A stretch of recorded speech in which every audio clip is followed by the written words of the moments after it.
तमाम। देखिए, माननीय प्रधानमंत्री श्री नरेंद्र मोदी जी के नेतृत्व में 2014 में जब हम लोग पहली बार सरकार में आए थे, उसी समय उन्होंने नारा दिया था सबका साथ सबका विकास, फिर सबका विश्वास, फिर सबका प्रयास। और वर्तमान का जो नारा है उनका कि हमारे देश में 4 जातियां हैं। हमारे देश में गरीब है, हमारे देश में युवा है, हमारे देश में किसान है, हमारे देश में महिलाएं। इन चारों वर्गों के लिए जिस शानदार ढंग से सरकार ने काम किया है, मैं उसका स्वागत करता हूं। महिला सशक्तिकरण के लिए नए संसद भवन में जिस प्रकार से नारी शक्ति बंधन अधिनियम 2023 लाने का काम किया गया, जिस प्रकार से आज के बजट में 2 करोड़ को बढ़ा करके 3 करोड़ हमारी जो दीदियां हैं उनको लखपति दीदी बनाने की घोषणा की गई है बजट में, जिस प्रकार से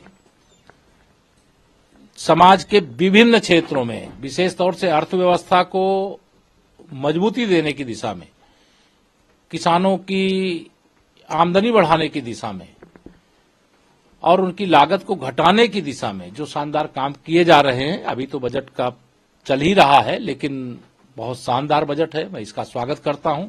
और यह बजट माननीय प्रधानमंत्री श्री नरेंद्र मोदी जी के नेतृत्व वाली सरकार में आदरणीय हमारी वित्त मंत्री निर्मला सीतारमण जी के द्वारा जो पेश किया गया है, इससे शानदार बजट हो नहीं सकता। ये तो अंतरिम बजट है, चूंकि चुनावी वर्ष है। इसके बाद भी इस बजट में जितनी राहत, जैसे 1 करोड़ घरों को 300 यूनिट बिजली फ्री देने का ऐलान किया गया है, तो ये सब अपने आप में बहुत बड़े बड़े कदम हैं और ऐसे कदम का देश स्वागत कर रहा है, दुनिया स्वागत कर रही है और गरीब भी स्वागत कर रहा है, किसान भी स्वागत कर रहा है, नौजवान भी स्वागत कर रहा है, महिलाएं भी स्वागत कर रही है। निर्मला सीतारमण जी ने कहा कि ये अभी अंतरिम बजट है, जो विकसित भारत का जो बजट अभी ये इसकी खाली शुरुआत है जुलाई में और भव्य बजट इससे ज्यादा मिलेगा। साथ में ये भी कहा कि जो एफडीआई है उसका उन्होंने एक नया बताया है, फर्स्ट डेवलप इंडिया, यानी कि पहले भारत का विकास फिर कुछ और चीज पे चर्चा। तो एक जो अहम भूमिका उसको अहमियत दी गई है विकास पे।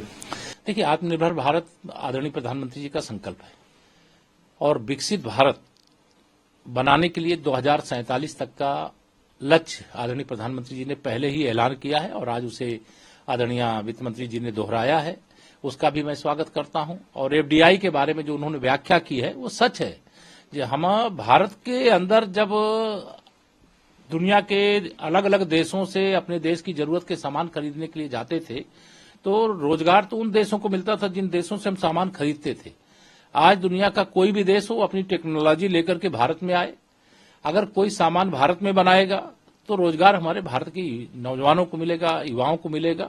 इसलिए आत्मनिर्भर भारत की दिशा में, विकसित भारत की दिशा में, गरीब कल्याण यानी देश का कल्याण की भावना में यह बजट स्वागत योग्य है। मैं इस बजट से बहुत समझता हूं कि सभी पक्षों का ध्यान रखा गया है, सभी वर्गों का ध्यान रखा गया है और वह भी अंतरिम बजट के अंदर, तो ये अपने आप में बड़ी बात है। जी, एक और सवाल है, उत्तर प्रदेश से कल एक बड़ा डेवलपमेंट हुआ है, व्यास तहखाने में पूजा का अधिकार कोर्ट ने दिया है। देखिए, समाजवादी पार्टी की सरकार जब 1990 में थी तो राम भक्त जो निहत्थे थे, कारसेवक थे, उन पर गोली चला करके उनकी हत्या करने का पाप किया।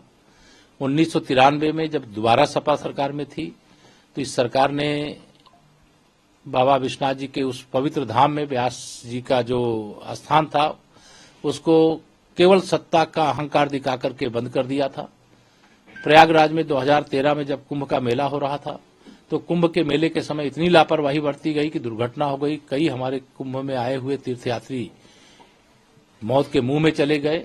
तो समाजवादी पार्टी तुष्टीकरण की राजनीति करती है। समाजवादी पार्टी के कारण राम भक्त उनसे नाराज हैं, शिव भक्त उनसे नाराज हैं और जो कुंभ में स्नान करने के लिए आने वाले वह सब भी नाराज हैं। समाजवादी पार्टी का यह पाप था। समाजवादी पार्टी को यही पाप उसे समाप्तवादी पार्टी बनाएगा।